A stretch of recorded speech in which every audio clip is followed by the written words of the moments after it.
It's Friday, June 20th, 2025. Welcome to Make It Make Sense. I'm Granthermes. Today on the show, we are going to do something a little bit different, or I should say something that I don't normally do, which is talk about the people who do the news.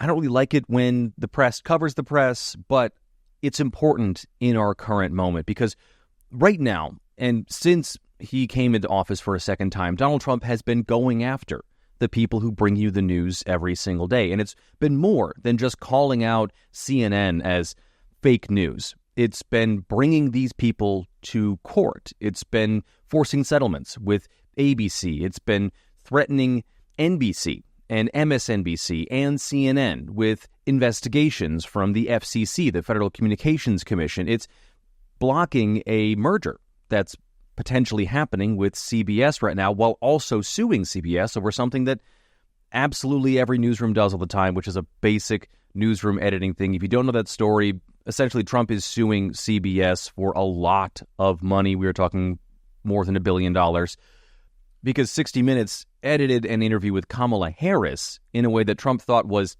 deceptive, even though it was, like I said, exactly what every newsroom does all the time. But those are all privately owned companies. Those are all companies, subject to certain amounts of government oversight and permission to use the airwaves. They're not directly government entities. But what is something called Voice of America. For decades now, it has been the public-facing news media for dozens of countries. And what they represent is to show other countries this is how the First Amendment and the press and the news works in the U.S. And it's why my guest today is Patsy Widakuswara, who is the chief White House correspondent for Voice of America and the lead plaintiff in a lawsuit against the administration right now because the Trump administration wants to shut Voice of America down. And so far, they've been pretty successful in doing that. Just today, 600 people were laid off from Voice of America, leaving just 200 people to run the entire operation. And my conversation with Patsy is all about what this means, not just for Voice of America, because it is important, but also what it means for the idea and the ideals of American news and the American press on the world stage. But before we get to that, please make sure you're following and or subscribed to Make It Make Sense with Granthermes on whatever podcast app you listen to it on. If you're on YouTube, make sure you like and subscribe and hit the bell for notifications there. Sign up for the Make It Make Sense Substack, where I've got great new content going up all the time, including just this week, a brand new article about the flood of National Guard troops and service members calling a GI rights hotline right now over what we are seeing in Los Angeles and the worries that it could spread to other cities. And if you don't want to do that, no sweat, but please share the show on social media. It's Mims News Pod. That's MIMS News Pod, all one word on every platform. I am at Granthermes on Twitter and Bluesky if you want to tag me there, and at Granthermes TV on everything else. All right, let's get to my conversation now with Patsy Widakuswara, the chief White House correspondent from Voice of America. And I read the lawsuit when it came out the first time. I've been following this really closely. I've heard you talk on other outlets as well. And I'm really happy you're here today because I think this is such an important story to cover. So thank you so much for being here. I'm really happy to be here too. Thank you for inviting me. So let's start with the lawsuit itself. The president issues an executive order to essentially shut down the parent organization of Voice of America. And we can talk about what VOA is here in a second, but we know that this thing happened. So when is it that you decide to be the lead plaintiff in this lawsuit? It wasn't so much of a decision, but just the situation that I found myself to be in. So I was already communicating with my lawyer, David Seid, who was my whistleblower lawyer back in 2021. I'd already gotten into trouble with the U.S. AGM under Michael Pack at that time, was also a Trump appointee. This was an episode a few days after January 6th when I called out to then Secretary of State Pompeo, who was in VOA, talking about American exceptionalism and being given this huge platform to talk about whatever that he wanted to talk about. And our director at that time, Robert Riley, did not ask him the most important questions that the journalist wanted him to ask. And we had asked him to please ask these questions to the secretary, which is about January 6th. So I ran out of after the Secretary Pompeo asked him some questions, and then I was pulled out of the White House. I had a whistleblower lawyer. His name is David Side, and I had kept in touch with David and also with my colleague Jessica Jarrett, our press freedom desk editor.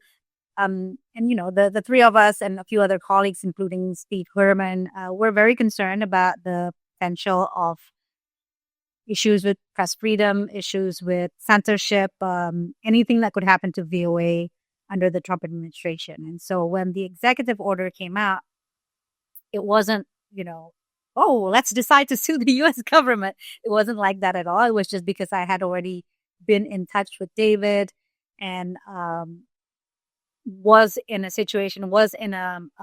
circumstance where I could do something about it. And we felt like we had to do something. And so Jessica and I and another colleague, Kate Meeker, who is the director of strategy at USAGM, we've been talking to the lawyers, particularly David, who just basically roped up all these legal muscles, right? Like 18 lawyers working for us pro bono. And then also all the labor unions. We have 4 labor unions, and then Reporters Without Borders. And then the lawsuit came about.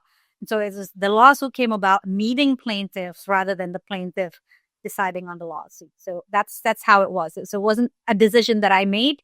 I was just there, part of the conversation. And then when we decided to launch the lawsuit, the lawyers decided that it would be best if myself, Jessica, and Kate would be the plaintiffs, along with 4 other John Does and the 4 labor unions and Reporters Without Borders. Is it safe to say that you think about doing this lawsuit as something that, like you said, wasn't a decision, but was a necessity for you and for journalism as a whole?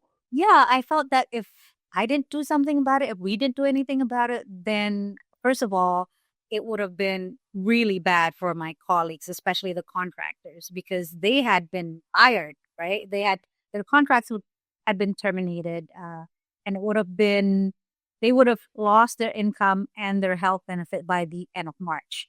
So we had to file quickly, and we did. And then we got the temporary restraining order, the first one on March 28th, which saved basically 500 people.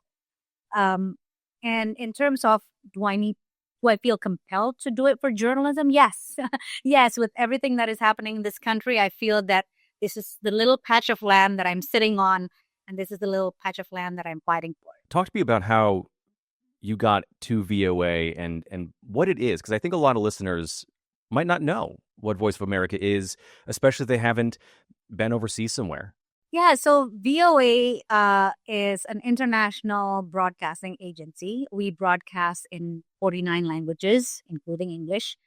And English is big in, like, for example, English to Africa, English to Asia, and so on. But mostly our lion's share is on the 48 other languages that we broadcast in. I first started with VOA Indonesia, the Indonesian service, in 2003. And, total, our global listeners is 360 million weekly. And so that's unduplicated. That's television, radio, digital. I mean, a lot of people probably have this image of VOA as, Cold War radio, people behind the Iron Curtain huddling around their kitchen table trying to listen to VOA. Well, yes, that is true. But that was also several decades ago. And now we're big on social media. We're big on television, certainly. And we have about 3,500 television and radio affiliates around the world. And so can you imagine we're suddenly gone, like just out of the blue?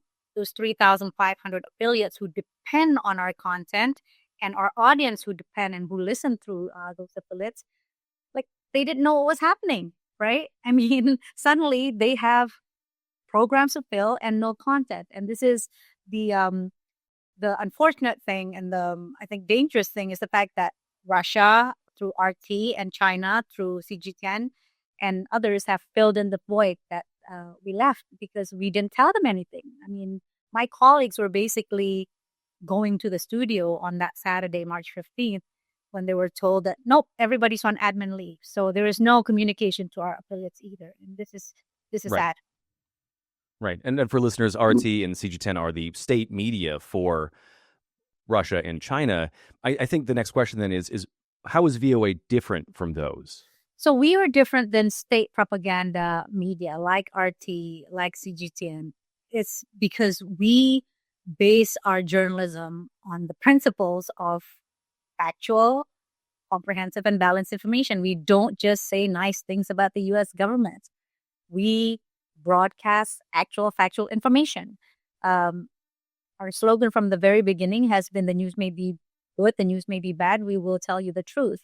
And that is not the case with you know, state media from North Korea or other authoritarian states, where it's usually designed to promote or project an image of strength by the authoritarian regime and to consolidate power.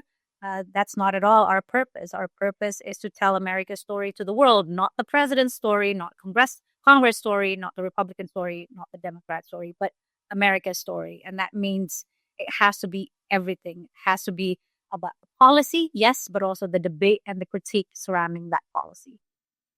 Sure. Do you think that's part of the reason that the president targeted VOA specifically, is that it's not operating as one of these authoritarian country propaganda outlets? Possibly answer that question 100% because I don't live in Donald Sure. Trump's mind. But our complaint, our legal lawsuit does say that we believe that what the president's doing to us is based on viewpoint discrimination because he does not like our independent journalism. He doesn't see our independent journalism as aligning with his political agenda. And you can see this in the statements that the White House has made. For example, on March 15th, they put out a statement calling us the voice of radical America. You can see this from the statements that Carrie Lake and USA Gem has put out, calling us terror sympathizers, calling us radical left wing. And the president has also been on the record saying things like, "Have you seen what VOA is broadcasting? It's disgusting." So those are signs of his displeasure towards our journalism. When you look at the impact and the importance of having VOA in some of these other countries, where we know that countries like Russia, like China, want to fill in gaps that are being left behind by the United States, how frightening is it to you to think of a world in which VOA doesn't exist? It is frightening because it is the global conversation that we are not part of anymore, right? I mean, we are ceding this very important space. We are ceding this access to 360 million global audience at a time when Russia and China are ramping up their propaganda, at a time when terrorist organizations, when extremist organizations are ramping up disinformation and also anti-American propaganda. And we're just not there anymore. There's the argument that maybe BBC or Deutsche Welle or NHK or all of these other international broadcasters who have these democratic ideals, who have these, who represent democracies essentially, they are still part of the conversation, but they're not the United States of America and they're not representing our interests. And so I think I just from that level, I think it's dangerous, but also from like a personal level as a journalist, it's such a shame. I mean, can you think about the thousands or tens of thousands of journalists who have poured their commitment and dedication and their life's work into this brand, right? Like we are an 83-year-old brand. And suddenly, just like that, it's gone. When we think about, too, in the pantheon of journalism brands, VOA stands out among them, right? It is the Associated Press. It is places like ABC that were among the first to be these beacons of journalism in the United States. And to watch the erosion of that from the inside, what has that been like for you? What are your colleagues saying? Let's start with just at VOA, and then I want to talk about the White House Correspondents Association a little bit too here. But let's start with what's happening inside VOA. What are you and your colleagues thinking watching this erosion happening? Well, I mean, it's really mind-boggling to us. It's like, yes, it's not the first time that an administration has pushed back or has tried to put their imprints on our journalism. I mean, I remember I started in 2003, right? This was I came into VOA. I started working for VOA a few days after, or no, a few days before George Bush declared the war on terror. And so, there was a lot of encouragement on producing content that might be counter to terrorism. And that, like, also during Obama happened, we created this um, counterterrorism desk, watch desk. There's been other times throughout history, including throughout the McCarthy era, where there's a lot of pressure on VOA, or a lot of suspicion about VOA being part of the Red Scare and all of that. But there's never been an administration that completely wiped us out, or is intending to wipe us out. So that part's completely mind-boggling, and it's also hurtful, right? I mean, we're just doing our jobs, and then we're branded as terror sympathizers. We're branded as radical left lunatics, or whatever it is that they call us. They branded us as like rotten to the core. So it's hurtful, but also at the same time, we look around us and we know that it's not it's happening not just to us. As you said, it's also happening to other media outlets.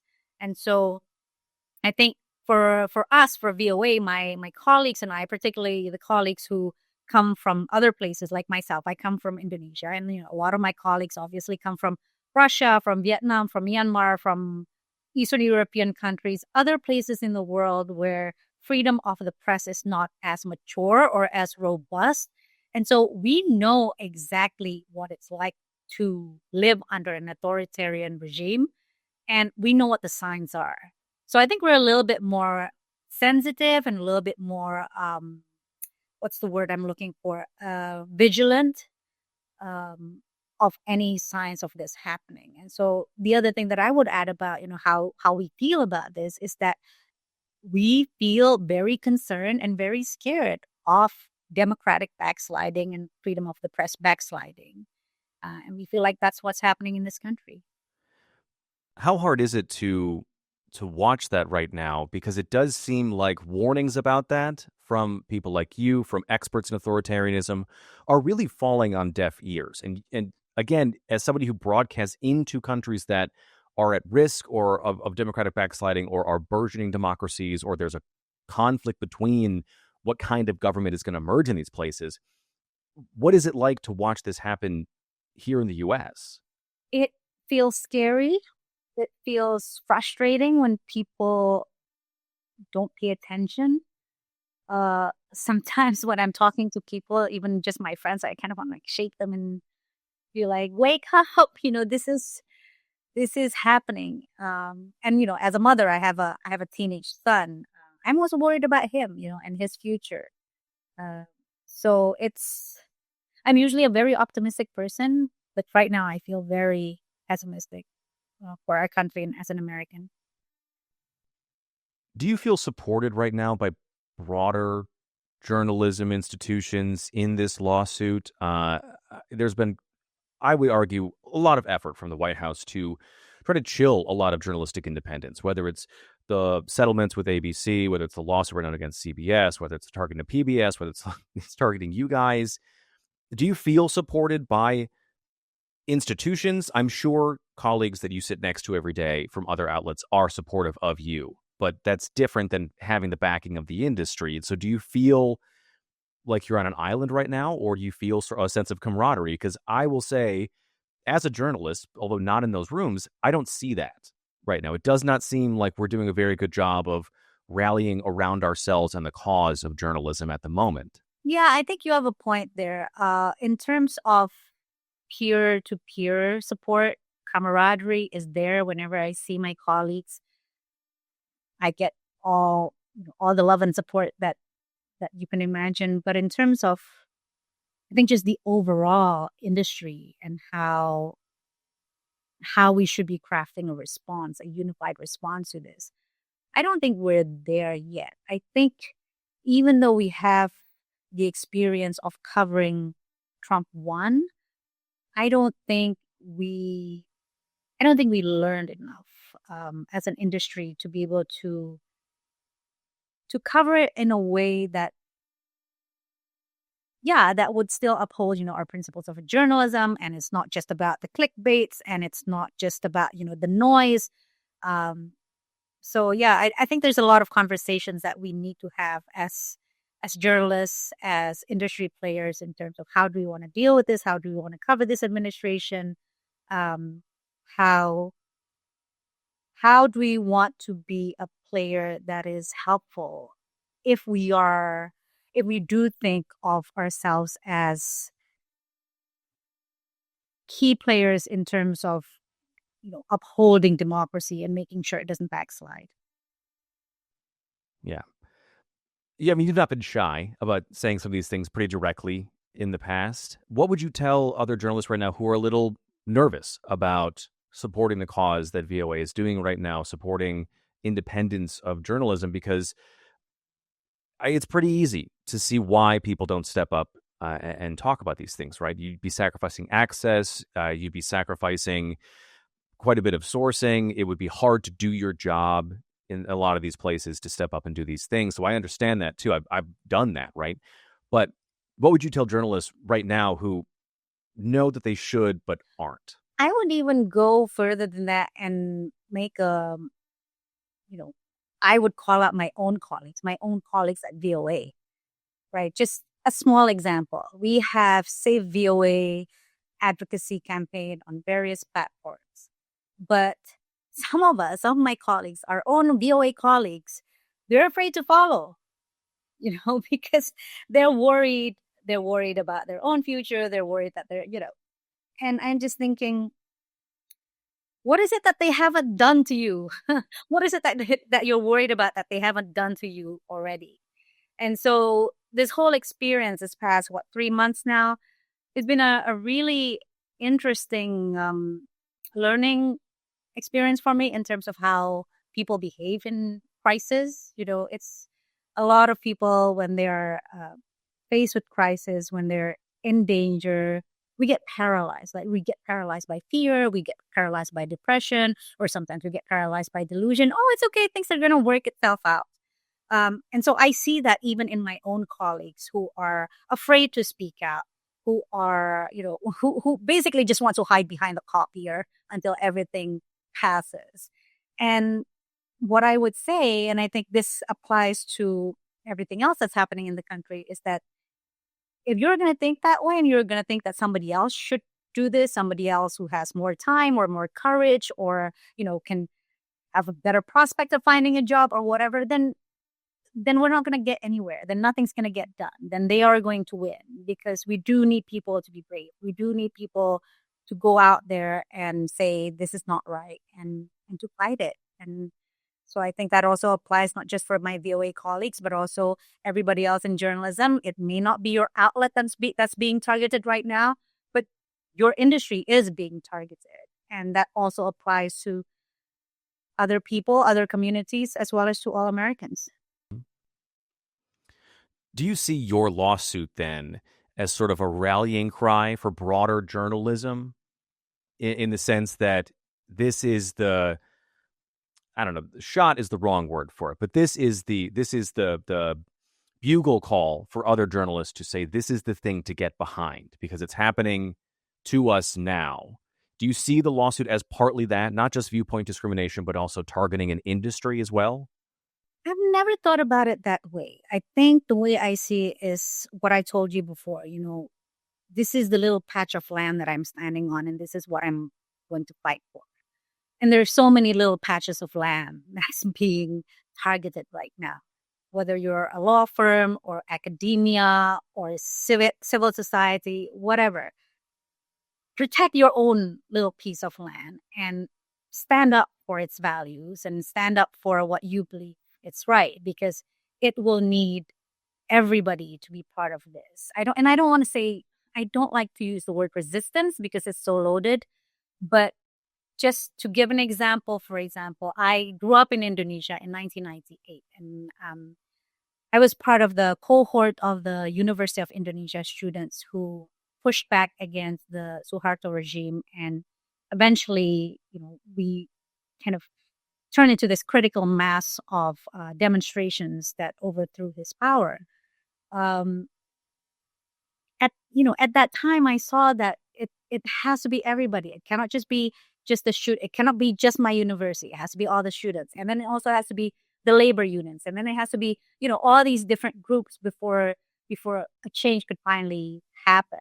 And I don't think we're there yet in terms of where we are in the US. And don't get me wrong, I am not like calling out for like some massive demonstration against the government or like, overthrowing anything. I'm saying that in terms of just understanding that what we do matter in how the future of our country is determined.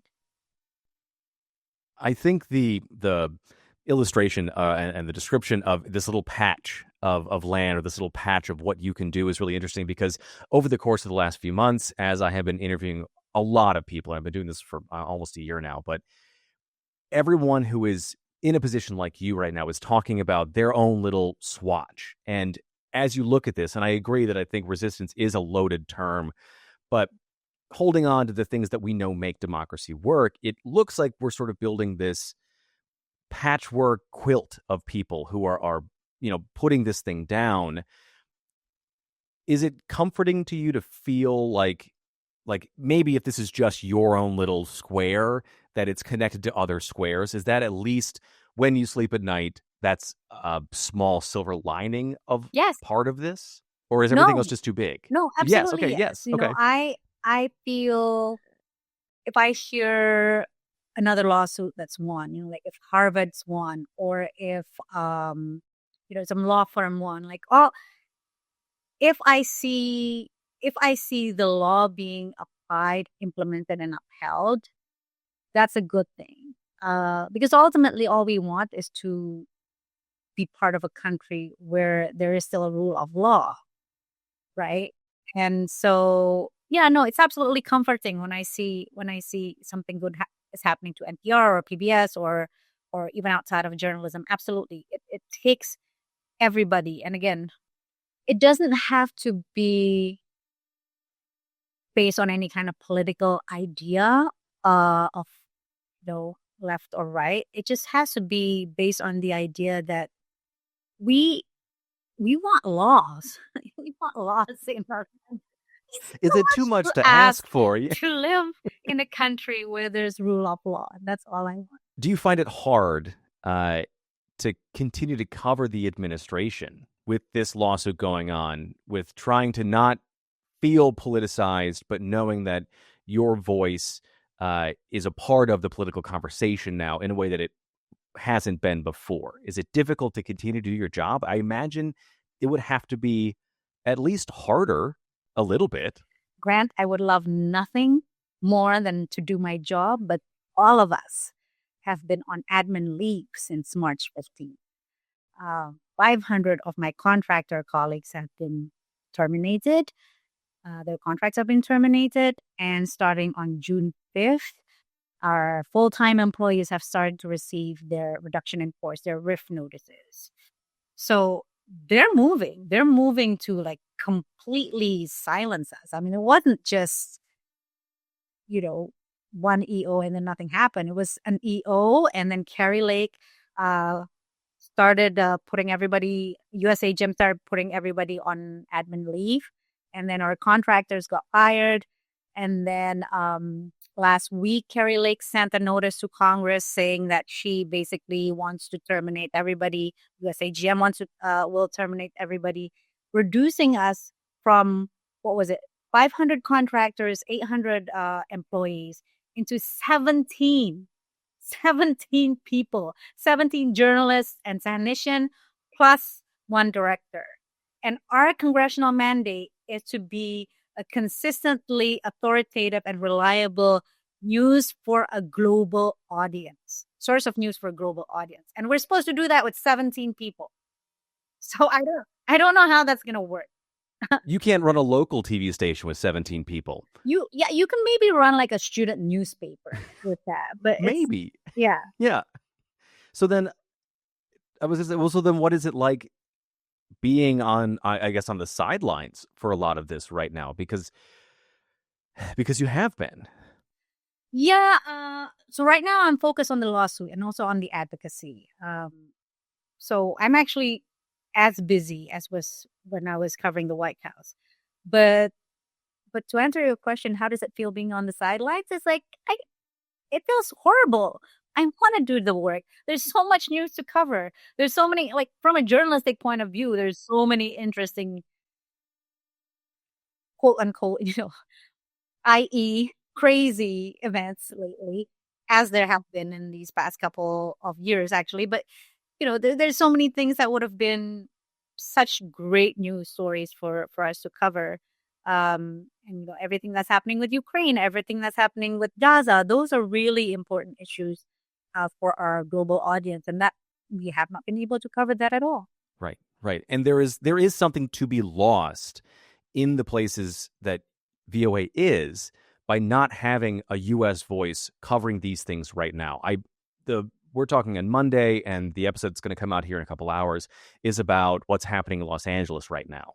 And for, I think, somebody because you said earlier, in an African country, seeing that, the coverage of that from an RT, seeing it even from the BBC is not the same thing as seeing it from Voice of America. And I have to imagine for you, the journalistic pull to want to cover those things it just has to be almost like a full-scale revolt to not be able to do that within yourself. Yes, I am completely itching to cover that, because the way we would cover it, it would not just be like, oh, this is what President Trump wants, and President Trump should get what he wants. It would not be like that. Or it would not be like, oh, this is what Gavin Newsom wants, and it should be what Gavin Newsom wants. It would be a great opportunity to explain how federalism works, for example, right? A great opportunity to explain how the National Guard system works. It's just a great opportunity to explain how America works even in this kind of crisis situation, right? It will be a great opportunity to explain American history about, the riots in the 90s in Los Angeles and how that was handled versus what's happening now.